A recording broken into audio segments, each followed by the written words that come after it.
അപ്പ എന്റെ മോള് ഒന്ന് കാണിച്ചതാപ്പ. നമ്മുടെ ജീവിതത്തിൽ ഇതുവരെ ഇങ്ങനെ ഒന്നും സംഭവിച്ചിട്ടില്ലല്ലോ. അവൾക്ക് എന്തെങ്കിലും പറ്റിയ പിന്നെ ഞാൻ ജീവിച്ചിരിക്കില്ലാട്ടാ. കുരുവേട്ട പോലീസിൽ പരാതി കൊടുത്തിട്ടുണ്ടല്ലോ, അവരന്വേഷിക്കുന്നുണ്ട്. പ്രാഞ്ചേട്ടനും ടീമും കുന്നുകുളം മുഴുവൻ അരിച്ചു പെറുക്കുന്നുണ്ട്. നമ്മുടെ മോളെ എവിടെയുണ്ടെങ്കിലും അധികം വൈകാണ്ട് തിരിച്ചെത്തും, വിഷമിക്കണ്ട കേട്ടാ. കുരുവേട്ട എന്താ പറ്റിയേ? ആരാ? അയ്യോ ഇളയപ്പന. ഇളയപ്പനും കൂടി ഇങ്ങനെ തുടങ്ങിയ പിന്നെ ഞങ്ങൾ എന്താ ചെയ്യാ?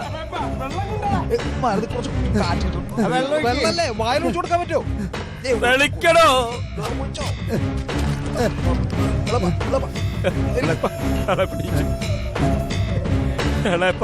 എന്റെ ഡെയ്സി മോളെ എനിക്ക് ഇപ്പൊ കാണണം. എനിക്ക് ഡെയ്സി മോളെ കാണണം. നിങ്ങളെല്ലാവരും ഇങ്ങനെ തുടങ്ങിയാൽ എങ്ങനെയാ? ഹലോ പ്രാഞ്ചേട്ടാ. ശരി ശരി. ഞാൻ ഇപ്പൊ വരാട്ടാ. എന്താടാ? ഒന്നുമില്ല. അല്ല എന്തുണ്ട്? ഒന്നുമില്ല എന്ന് പറഞ്ഞില്ലേ? എന്തുണ്ടായിന്ന് പറയടാ. ഒന്നുമില്ല കുരുവേട്ടാ. എങ്കടാ? ഞാൻ ഇപ്പൊ വരാം. എന്നോട് പറയടാ. നീ ഞാൻ വന്നിട്ട് പറയാം. പ്രാഞ്ചി എന്താ പറഞ്ഞെന്ന് പറ. ഒന്നുമില്ല എന്ന് പറഞ്ഞില്ലേ? പറയാതെ നീ പോണ്ട. എന്തൊരു കഷ്ടത്. എന്നാ ഞാൻ കുരുവേട്ടാ വണ്ടി എടുക്ക. ഭരിക്കോ? സ്റ്റാർട്ട് ചെയ്യ.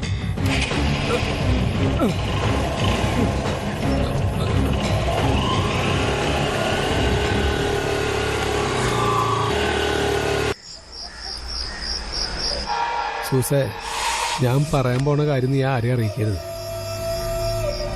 ഒരു സംശയം മാത്രാണ് കേട്ടോ.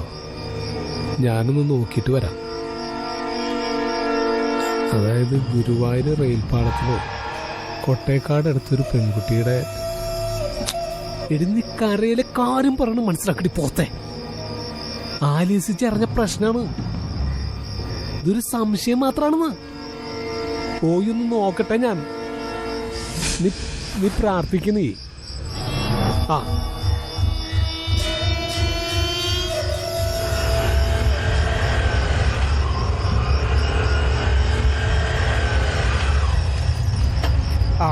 പ്രാഞ്ചേട്ടാ.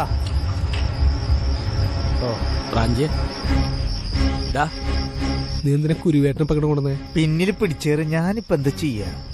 പ്രാഞ്ചി എല്ലാം ചേട്ടങ്കടിയോട് പറയടാ. എന്റെ മോൾക്ക് എന്താ പറ്റിയ? ഒന്നുമില്ല ഏട്ടാ, ഒരു സംശയം. അത് തീർക്കാനാണ്. ചേട്ടൻ വീട്ടിലേക്ക് പോയിക്കോ. വെറുതോ? അല്ലെങ്കിൽ വേണ്ട, ഞാൻ തനിച്ചു പോയിക്കോളാം. അത് വേണ്ട. ഈ അവസ്ഥയിൽ പ്രാഞ്ചേട്ടൻ തനിച്ചു പോണ്ട. എങ്ങോട്ട് പോണ്ട കാര്യങ്ങൾ പറയണേ. എന്റെ മോളെവിടാ? എന്റെ ഏട്ടാ ഒന്നും അറിയില്ല. ഓരോ സ്ഥലങ്ങളിൽ ചെന്ന് അന്വേഷിക്കുകയാണ്.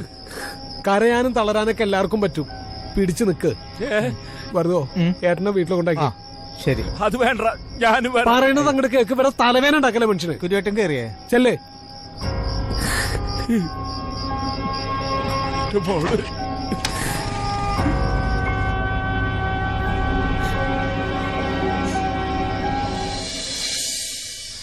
അതെ, ഡേസിക്ക് സങ്കടം വരുമ്പോ ഒരു സ്ഥലത്ത് പോയിരിക്കാറുണ്ട്.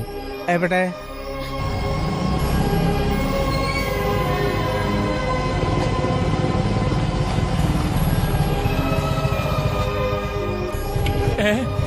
മോള്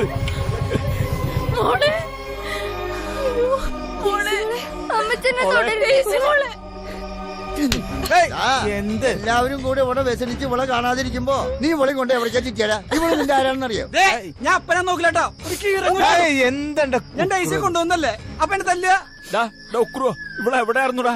ഇവിടെ ആ സ്കൂളിൽ തന്നെ ഉണ്ടായിരുന്നു ഗുരുവേട്ടാ. പഴയ ഉപ്പുമാവുപുരയുടെ പിന്നിലാണോ? അത് ശരി. അപ്പൊ നിനക്കതറിയാലേ? എന്നിട്ട് എന്താണ് നീ ഇതുവരെ പറയാതിരുന്നത്? എന്നാലും എന്റെ മോളെ നീ ഞങ്ങളെ എത്ര വിഷമിപ്പിച്ചു. ആ ഫോണിലേക്ക് അമ്മ തുരുത്തുരാന്ന് വിളിക്കായിരുന്നു. എന്തോ ഒരു സമയം ഞാൻ ബാഗിനുള്ള കൈയിട്ട് കട്ടാക്കാൻ നോക്കിയെന്നറിയോ? കുട്ടിയോള് പറഞ്ഞു കൊടുത്ത് ടീച്ചർ എന്നെ പിടിച്ചു. അയ്യോ, അമ്മ അറിഞ്ഞില്ലടാ, സോറി. ഹെഡ് മിസ്ട്രസ് എന്നെ എല്ലാവരുടെയും മുമ്പിൽ വെച്ച് നാണം കെടുത്തി. എനിക്ക് മരിക്കാനാ തോന്നിയില്ലടാ.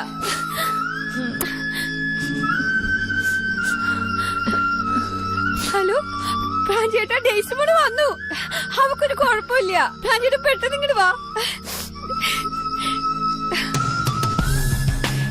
അച്ഛോ, മോള് വന്നോ? മോള് വാ. ഒരു മൊബൈൽ ഫോൺ വരുത്തി വെച്ച വിന കണ്ടില്ലേ?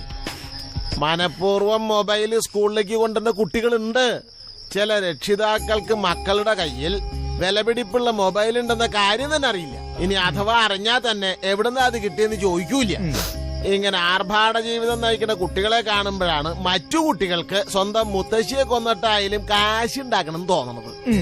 എന്നാലും കാര്യം അറിയാതെ ചില അധ്യാപകരെ കുട്ടികളെ മാനസികമായിട്ട് പീഡിപ്പിക്കുന്ന അത്ര നല്ല കാര്യമല്ല. കേസാ കൊടുക്കണ്ടത്. അല്ലെങ്കിൽ സിസ്റ്റർമാർക്ക് ഇച്ചിരി ദേഷ്യം കൂടുതലാണ്. അതവർക്ക് കുട്ടികളെ മക്കളെ പോലെ സ്നേഹമുണ്ടാ. പിന്നെ എന്തായാലും യുക്രു ജീവിതത്തിൽ ആദ്യമായിട്ടൊരു നല്ല കാര്യം ചെയ്തു.